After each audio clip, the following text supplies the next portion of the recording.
Assalamualaikum warahmatullahi wabarakatuh. Salam dan bahagia. Ruang kolaborasi nilai-nilai guru penggerak oleh calon guru penggerak Angkatan 7 Kelompok B2 Kelas L Kabupaten Klaten.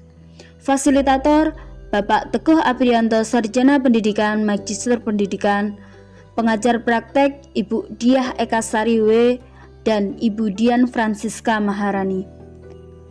Anggota kelompok terdiri dari Ibu Anis Purnamawati, Sarjana Pendidikan, Ibu Anita Nur Hidayati, Sarjana Pendidikan, Ibu Erisa Maitasari, Sarjana Pendidikan, Ibu Azalia Rahmahani A, Sarjana Pendidikan, Hanun Fatoya A, Sarjana Pendidikan.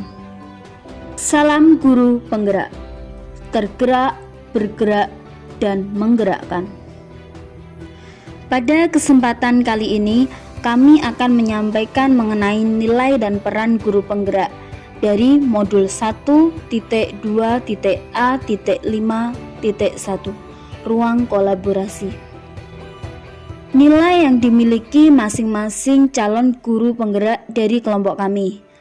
Ibu Azalia memiliki nilai kolaboratif, inovatif, dan berpihak pada murid. Ibu Anissa memiliki nilai kreatif, inovatif, berpihak pada murid.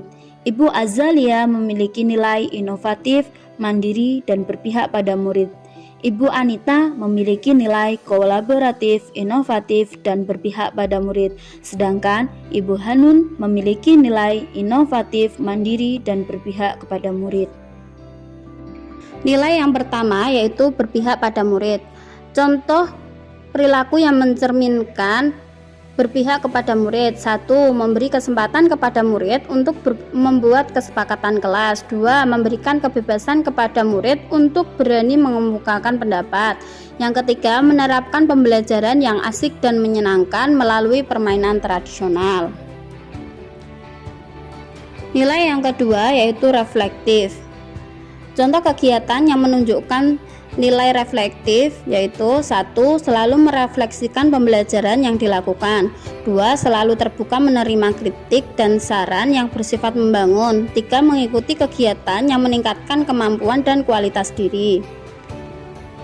Nilai yang keempat adalah mandiri.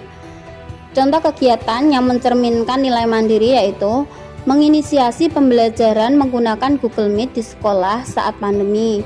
Yang kedua, mengikuti berbagai pelatihan secara daring tanpa disuruh oleh kepala sekolah atau pihak lain. Dan yang ketiga, mengikuti diklat dengan biaya sendiri. Nilai yang keempat yaitu kolaboratif. Contoh penerapan nilai kolaboratif yaitu 1. Bersama kepala sekolah dan dengan guru di sekolah membahas tentang penggunaan media sebagai sumber belajar untuk menunjang pembelajaran di kelas yang berpihak kepada anak. Yang kedua, berkomunikasi dengan orang tua siswa mengenai perkembangan siswa. Dan nilai yang terakhir adalah inovatif. Contohnya, menemukan cara yang baru untuk diterapkan sehingga pembelajaran tak terasa sebagai beban tetapi bermakna bagi siswa. Yang kedua, mengajak rekan guru untuk senantiasa melakukan kreasi-kreasi baru dalam pembelajaran.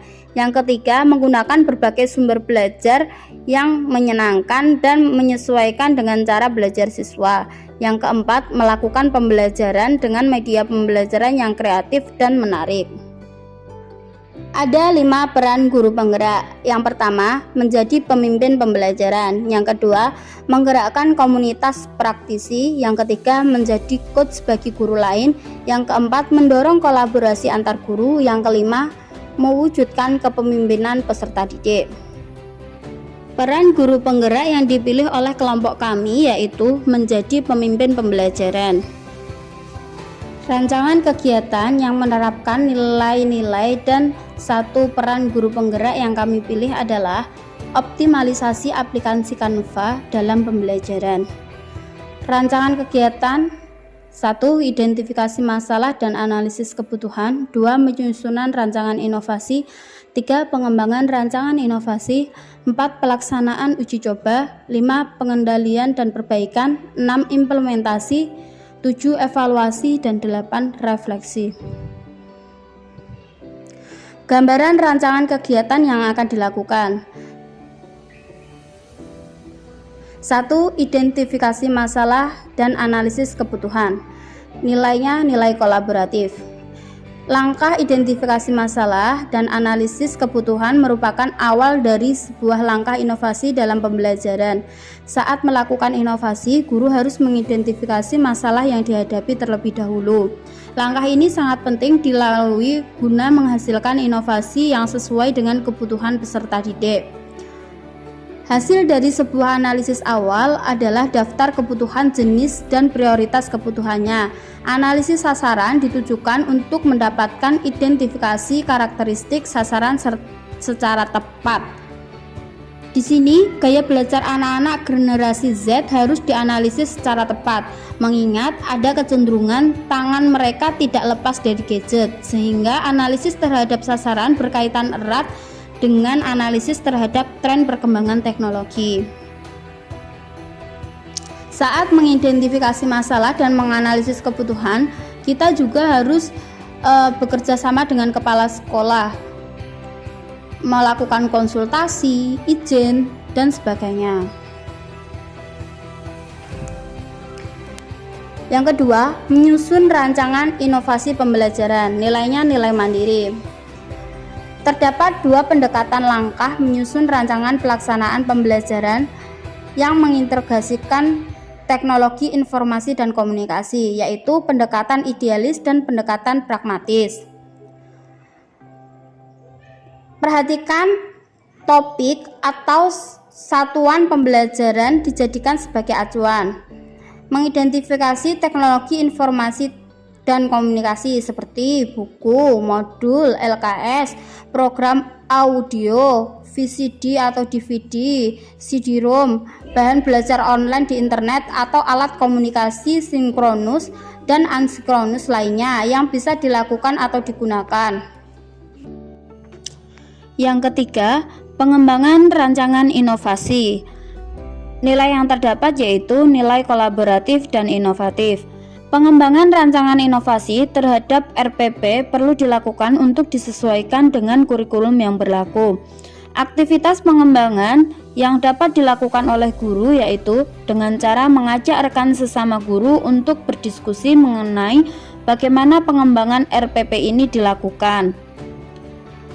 Ada langkah-langkah pengembangan RPP yang bisa dilakukan, di antaranya adalah 1. Mengkaji silabus dan kurikulum, 2. Menentukan tujuan, 3. Mengembangkan kegiatan pembelajaran, 4. Menjabarkan jenis penilaian, 5. Menentukan alokasi waktu, 6. Menentukan sumber belajar. 4. Pelaksanaan uji coba. Nilai yang terdapat pada tahap ini yaitu nilai inovatif. Semua rancangan inovasi yang telah disiapkan harus melalui uji coba terlebih dahulu sebelum diterapkan dalam proses pembelajaran. Hasil uji coba inovasi tidak perlu mengkhawatirkan hasil atau tidaknya. Jadi berhasil atau tidaknya itu tidak perlu dikhawatirkan. Setiap kendala yang ditemukan dalam proses uji coba harus diyakini sebagai sebuah pembelajaran yang akan berdampak positif terhadap guru maupun siswa. 5. Pengendalian dan perbaikan. Di sini terdapat nilai reflektif. Berdasarkan hasil uji coba yang dilakukan oleh guru, harus melakukan perbaikan pada setiap kelemahan-kelemahan yang mungkin saja muncul selama proses perancangan. Yang keenam, implementasi. Di sini terdapat nilai berpihak pada murid. Setelah semua dirasa siap, maka tindakan selanjutnya adalah mengimplementasikan terhadap inovasi dalam pembelajaran. Kesiapan guru dalam mengimplementasikan inovasi pembelajaran ini menjadi kunci kesuksesan di lapangan. 7. Evaluasi. Di sini terdapat nilai reflektif. Dalam melakukan evaluasi, guru harus mampu mengidentifikasi tingkat keberhasilan dalam menerapkan rancangan yang telah diterapkan dan bagian-bagian apa saja yang harus diperbaiki. Kegiatan yang terakhir yaitu refleksi. Di sini terdapat nilai reflektif. Setelah mengikuti serangkaian proses belajar mengajar dalam jangka waktu tertentu, perlu adanya pemberian umpan balik atau penilaian dari peserta didik terhadap guru sehingga dapat digunakan sebagai perbaikan terhadap kegiatan pembelajaran selanjutnya. Manfaat kegiatan yang menerapkan nilai inovatif: 1. Mendukung desentralisasi pendidikan. 2. Melakukan kolaborasi dengan masyarakat, teman sejawat, dan peserta didik. 3. Menjadi pelaksana sistem pendidikan nasional. 4. Meningkatkan mutu pendidikan yang relevan dengan kebutuhan dan perkembangan iptek. Nah, demikian tadi hasil diskusi dari kelompok kami. Untuk tanya jawab dan tanggapan dapat dilihat di layar setelah ini. Wassalamualaikum warahmatullahi wabarakatuh.